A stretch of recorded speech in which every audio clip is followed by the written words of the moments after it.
Bonjour Muriel Pénicaud. Bonjour. Moi, je crois que ce qui est très clair, c'est qu'il avait entendu, qu'on avait entendu. Mais par contre, je crois que c'est ça qui... parce que c'est pas facile et c'est pas bien. Il a, sans le vouloir, humain, c'est-à-dire qui montre aussi, d'une certaine façon, je crois que c'est bien. Je crois que c'est bien. Deux choses. Et là, il y a une... Mais en plus de ça, c'est que... alors, je crois qu'il faut expliquer. Mais pour être bien clair, il faut deux conditions. La première, c'est gagner entre 500 000 et 600 000 euros. Et donc, ça autour du SMIC, en dessous et au-dessus. Si je donne un exemple, quelqu'un, par exemple, un célibataire, il va gagner en tout. Et là, être payé par les entreprises, le SMIC payé par les entreprises, qu'il aura 1 430 euros. Il va gagner plus de 100 euros. Je voudrais juste qu'on soit clair, parce que oui. Malheureusement, les chiffres sont têtus. 1er janvier, il passera à 1 210. Le SMIC... On comprend pas. Si, il augmente. De 1,8%. C'est énorme. Sinon, on nous dirait, ah oui, mais moi, je suis au SMIC plus 30 euros, je fais pas mes fins de mois non plus. Et ça, c'est vrai. Et donc, qu'ils auront en plus. Donc, en fait, on va beaucoup plus loin.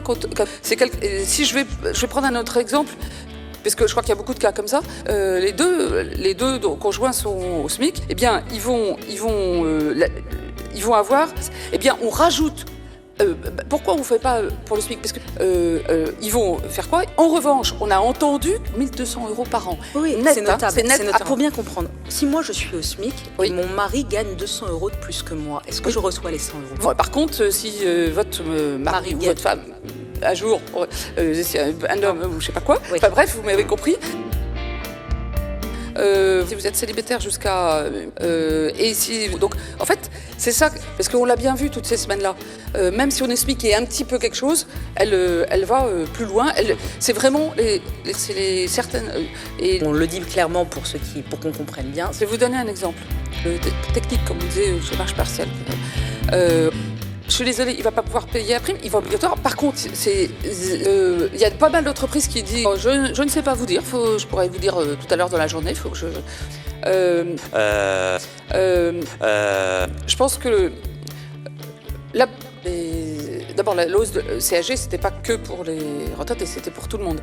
Mais c'est vraiment un appel c'est toujours, on a besoin, c'est important. Presque tout le monde pense que nos enfants vont bien moins vivre que nous. Mais le plafond, le déclenchement net, donc ça va redonner, je dirais, du souffle. Et puis je crois que, par contre, ne pas laisser que des problèmes à nos successeurs. Madame la ministre, combien tout ça va coûter? Eh bien, on va avoir des débats, donc il va falloir revoir la copie, ça c'est clair. Il y a il y a toute une série de pistes. C'est des choix, vous savez.